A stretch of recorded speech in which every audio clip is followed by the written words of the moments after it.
जय भीम, जय संविधान। मी वर्षा तुम्हा सर्वांचं साई वर्षा युट्यूब चॅनल मध्ये मनपूर्वक स्वागत करते।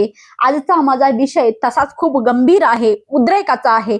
कारण उद्रेक हा आपल्या मनातून झाला पाहिजे, झगडलं पाहिजे स्वतःच्या अस्तित्वासाठी, झगडलं पाहिजे स्वतःच्या न्यायासाठी, झगडलं पाहिजे या देशासाठी आणि झगडलं पाहिजे या देशात असणाऱ्या प्रत्येक सुपुत्रासाठी, झगडलं पाहिजे या आपल्या देशभूमीसाठी।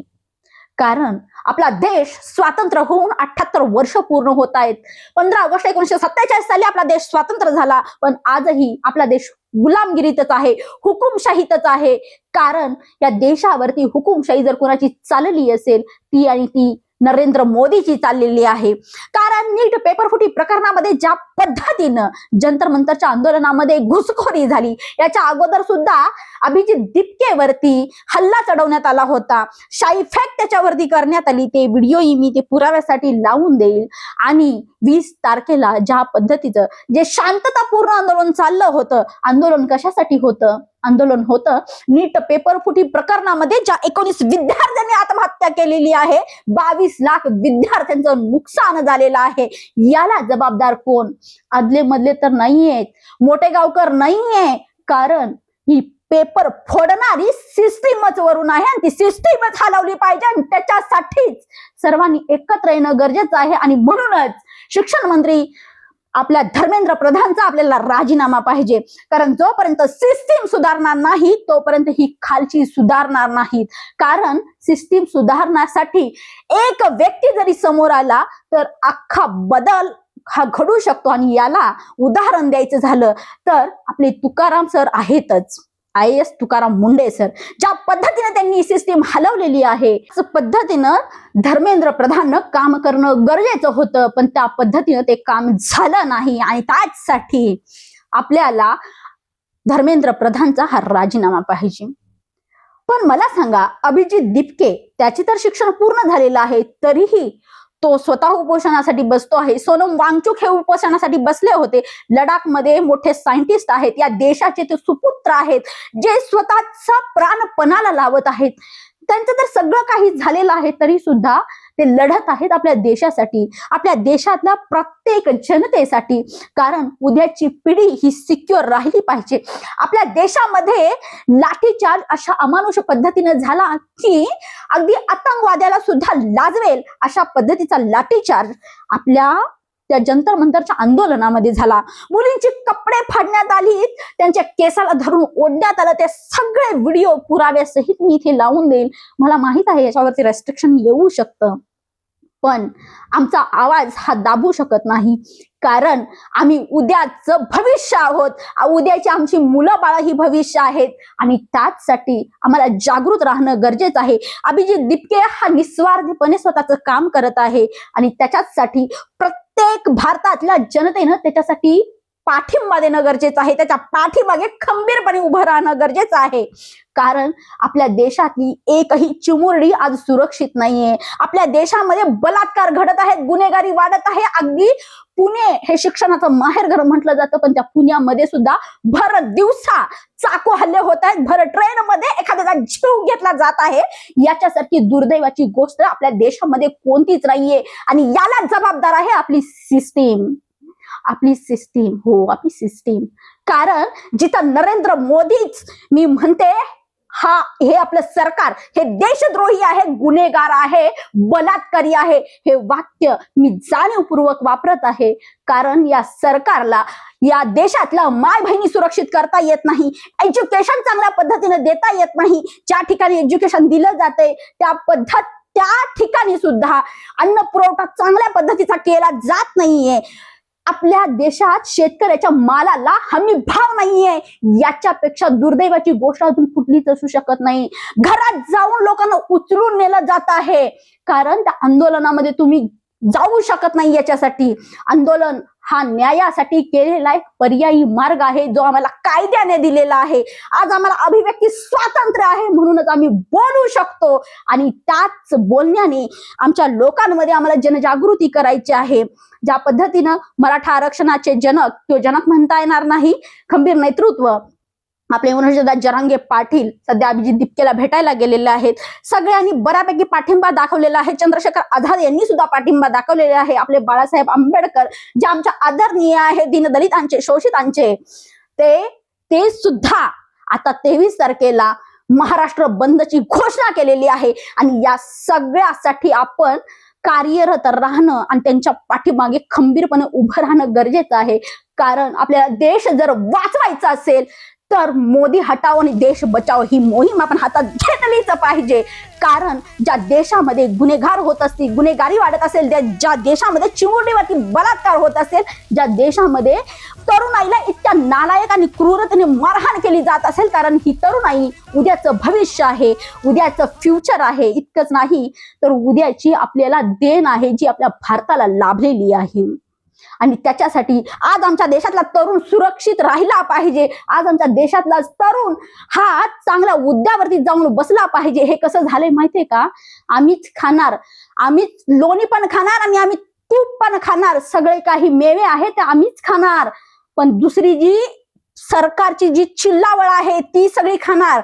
पण सर्वसामान्यांनी फक्त ह्यांचा लाठीचार्जच खाल्ला पाहिजे अशी ह्यांची भावना झालेली आहे.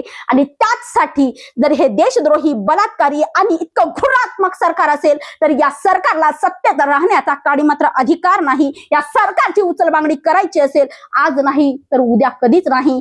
याच्यासाठी आपल्याला जंतर मंतरच्या आंदोलनाला फुल पाठिंबा देऊन 24/9/1873 साली सत्यशोधक समाजाची स्थापना महात्मा फुले यांनी केली होती. आणि त्या सत्यशोधक समाजाचं एक ब्रीद वाक्य होतं, सर्व साक्षी जगतपती त्याला नकोच कुणाची मध्यस्थी. आणि हेच ब्रीद वाक्य अभिजित दिपकेने स्वतःच्या काळजावरती कोरून आपल्या देशात परत यायचा निर्धार केला. आणि तो स्वतःचं रक्त आता या देशासाठी वाहत आहे. आणि त्याच्यासाठी, त्या लेकरासाठी आपल्याला त्याच्या पाठीमागं खंबीरपणे उभं राहायचं आहे. कारण तो फक्त या देशाचा सुपुत्र नाहीये तर आपली उद्याची पिढी आपल्याला सिक्युअर करायची आहे. आज आमच्या आयुष्यामध्ये भरपूर अशा घटना घडतायत ज्याच्याकडे आपण दुर्लक्ष करतो आहोत.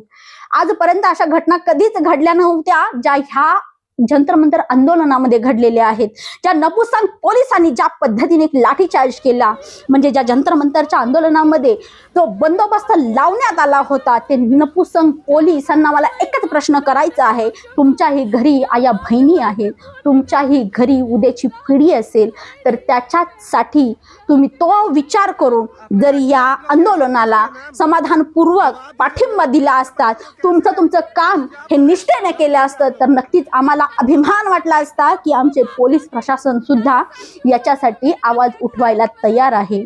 खरंच हे पोलीस म्हणजे, जर आपले पोलीस खाकी वर्दी हे खायचं काम करते, आधीही म्हणत होते आजही म्हणतात, तर तुम्ही खायचं जी वर्दीतली लोक तिथं होती आणि बिना वर्दीतली सुद्धा लोक तिथं होती ज्या बंदोबस्तामध्ये, ती सगळी नपुसंग होती. कारण खाकी वर्दीला खायचं कामच नालायकानं तुम्ही केलेलं आहे.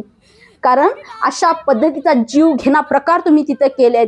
एकाचा जीव गेलेला आहे, कोणाचा जीव घेण्याचा अधिकार या सरकारला नाहीये. ज्या पद्धतीनं लाठीचार्ज तिथे झाला याला जबाबदार कोण आहे? आमचे देवेंद्र फडणवीस म्हणतात की विरोधक अशा पद्धतीच्या गोष्टी करत असतील कारण आंदोलनामध्ये घुसून घुसखोरी करण्याचा कारण विरोधकांवरती ढकलायची कामं चालू आहेत.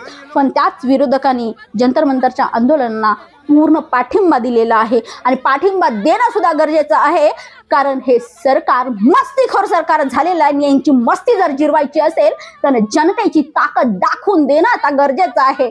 आता फक्त धर्मेंद्र प्रधानचा राजीनामा नाही पाहिजे तर या मोदी सरकारचा राजीनामा आला पाहिजे. कारण त्याशिवाय आमच्या देशातली स्त्री ही सुरक्षित राहणार नाही. या देशातली स्त्रीच नाही, आमच्या शिक्षण संस्था सुद्धा इतक्या घाणेरड्या लेवलला जाऊन काम करत आहेत. अगदी शिक्षक सुद्धा मुलींवरती अत्याचार करायला मागं पुढे बघत नाहीयेत. आणि याला जबाबदार फक्त सिस्टीम आहे. आणि ही सिस्टीमच आपल्याला बरखास्त करावी लागणार आहे.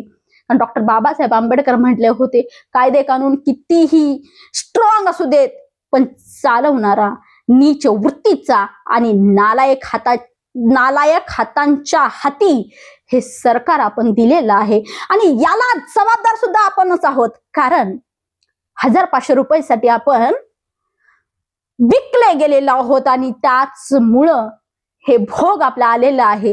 पण पण पण अजूनही वेळ गेलेली नाही. मोदी हटाव आणि देश बचाव हे आपल्याला करावंच लागणार आहे. फुल पाठिंबा आम्हाला अभिजित दिपकेला द्यायचा आहे, कारण अभिजित दिपके किंवा सोनम वांगचूक, आमचे चंद्रशेखर आझाद यांचा कोणताही स्वार्थ यामध्ये नाहीये.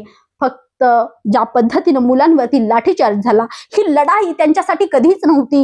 ही लढाई त्या 22 लाख विद्यार्थ्यांसाठी होती. ही लढाई त्या 19 विद्यार्थ्यांसाठी होती, ज्या विद्यार्थ्यांनी आत्महत्या केली. लीक पेपर फुटीमुळे ज्या पद्धतीनं त्यांनी आत्महत्या केलेली आहे, याला जबाबदार नेमकं कोण आहे, याचा विचार करूनच अभिजित दिपकेनं अशा पद्धतीचा स्टंट घेतलेला आहे. आणि एक सामान्य मुलगा जर ठिणगी टाकू शकतो, इतकं मोठं आंदोलन क्रिएट करू शकतो, तर सर्वसामान्याचा आवाज सुद्धा दाबला जाणार नाही. सर्वसामान्य सुद्धा पेटून उठले पाहिजेत आणि अभिजित दिपकेला पाठिंबा देऊन देश आपण वाचवला पाहिजे. या देशातली हर एक स्त्री सुरक्षित केली पाहिजे. या देशातली शिक्षण संस्था सुरक्षित झाली पाहिजे. या देशातली गुन्हेगार वृत्ती कमी करायची असेल तर काही स्टंट आपल्याला घ्यावेच लागतील. आणि त्याच्यासाठी हा आपल्याला खूप चांगला मौका आहे, कारण खूप घाण पद्धतीनं त्या आंदोलनामध्ये मारहाण झालेली आहे. ते सगळे व्हिडिओ मी इथे लावून देईल. सर्वांना परत एकदा कळकळीची विनंती आहे, 23 तारखेला आपले आदरणीय बाळासाहेब आंबेडकर यांनी महाराष्ट्र बंदची हाक पुकारलेली आहे. आणि त्या महाराष्ट्र बंदला आपण प्रोत्साहन देणं गरजेचं आहे, पाठिंबा देणं गरजेचं आहे. या सरकारला दाखवून दिलं पाहिजे की सर्वसामान्याची, जनसामान्याची ताकद काय असते. कारण सर्वसामान्यांचं शोषण करायचा अधिकार या नपुसंग सरकारला नाहीये. आणि याच्यासाठी हा व्हिडिओ बनवण्यात आलेला आहे. सर्वांना क्रांतिकारी सन्मानाचा, मानाचा जय भीम, जय संविधान.